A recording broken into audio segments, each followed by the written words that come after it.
Hi students, welcome to the video lecture 6 of module 3 topic line balancing. The topic covered in lecture 5 is numerical on largest candidate rule. In today's lecture, we'll see a problem on Kilbridge and Westers method.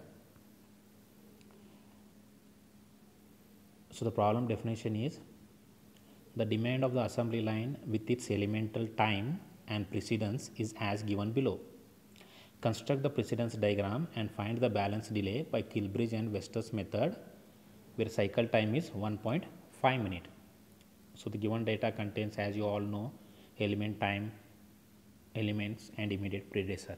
Okay, this problem was asked for 12 marks in the previous year, old video question paper.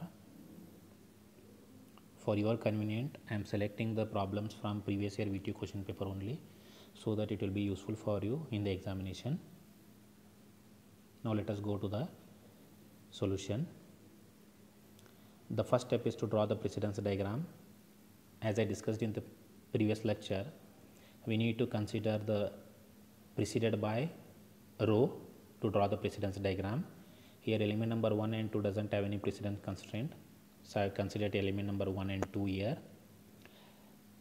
So from 1 comma 2 it is 3, from 1 comma 2 it is 3, from 2 it is element number 4. One by one you can go, students. Okay, so after this you have completed, you need to go for the next one. What is the condition given? It is from row number 1 to row number 3 to row number 1. So from 3 you need to draw arrow to 5. In this, from down to up you need to move as I am moving the cursor. So from 3 I have drawn an arrow to 5. So once I finish this, what is the next? From 3 comma 4 it is 6. From 3 and 4 it is 6. After completing this, 5 to 7, 5 to 7, 5, 6, 7, comma, from 5, 6 and 7 it is 8. From 5, 6, 7 it is 8.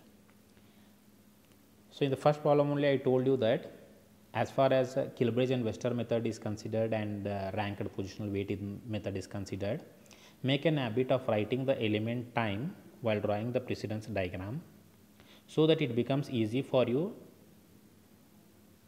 in arranging the elements according to the column in Kilbridge and Westers method, and to calculate the RPW values in ranked positional weight method.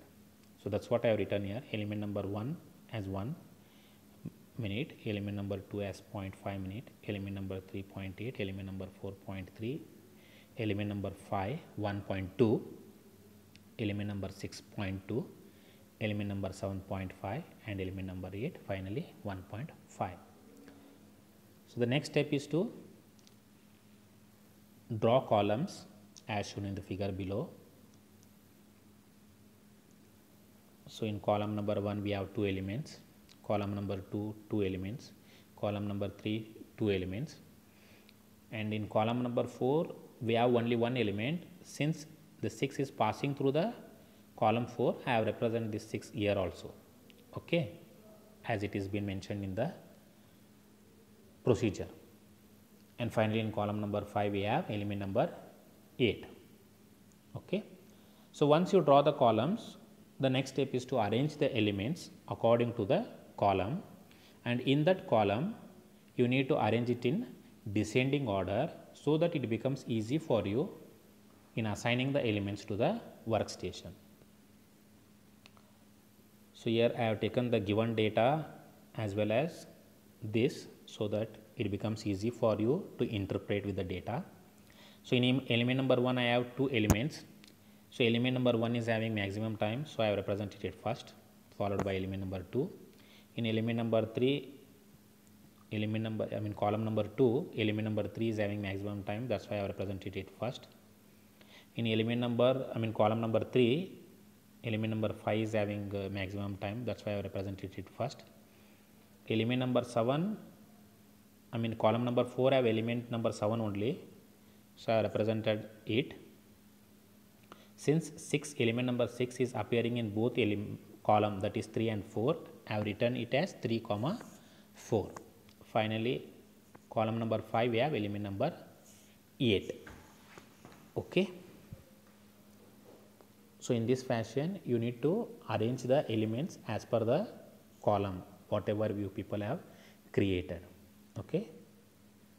So now let us move to the next step, that is assign the elements to workstation satisfying the precedence requirement and station time. So your ideal cycle time given in the problem is 1.5 minutes. So always what you need to do, you need to consider the elements where you don't have any precedent constraint. Here two elements are not having any precedent constraint, and whatever you do, the table has been tabulated, no, which comes first, you need to consider that element only if it satisfy the precedent constraint and station time constraint. So element number 1, column number 1, time is 1, which is less than 1.5 minutes, so I have considered it. Next is element number 2, 0.5 minutes, which is considered it. If this doesn't satisfy only, you need to go for the next element for the consideration. Okay. If this element number 2 doesn't satisfy precedent and station time constraint only, you need to move to the next element in the table, or else you need to assign that particular element only. So I have scratched the element number 1 and 2 as it is already been assigned, so that we won't consider it for the further considerations for assigning the elements to the workstation. Next in the table, the maximum time is 0.8, which has been assigned as it satisfies the precedent constraint and cycle time constraint.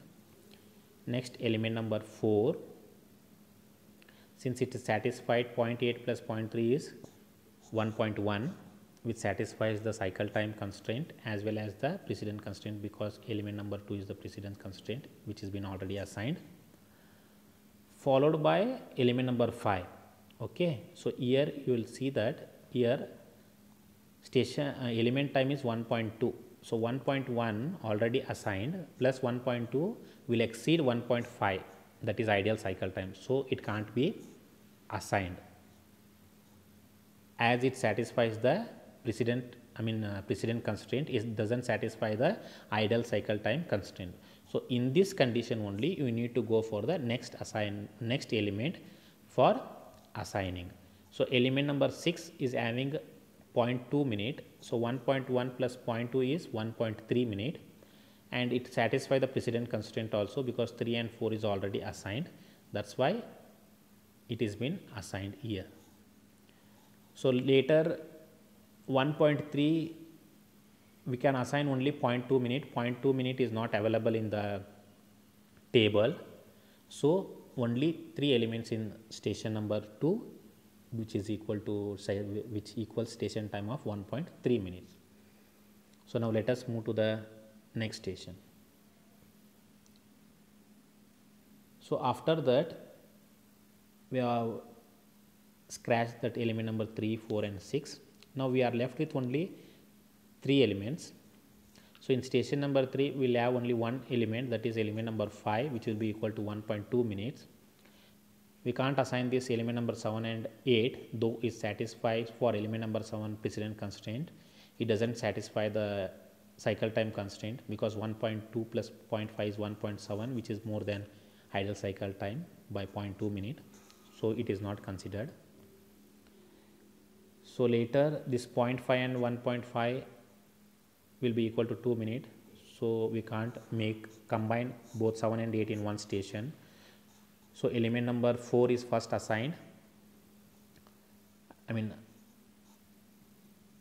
number 7 is first assigned as it is first appearing in the table and it satisfies the precedent constraint and cycle time constraint.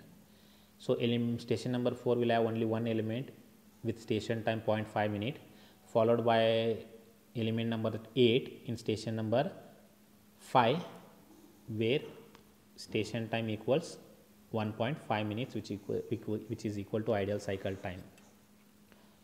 So once you complete assigning, we conclude that the number of stations what we found is 5, using the Kilbridge and Wester method. So now let us calculate the balance, delay and line efficiency.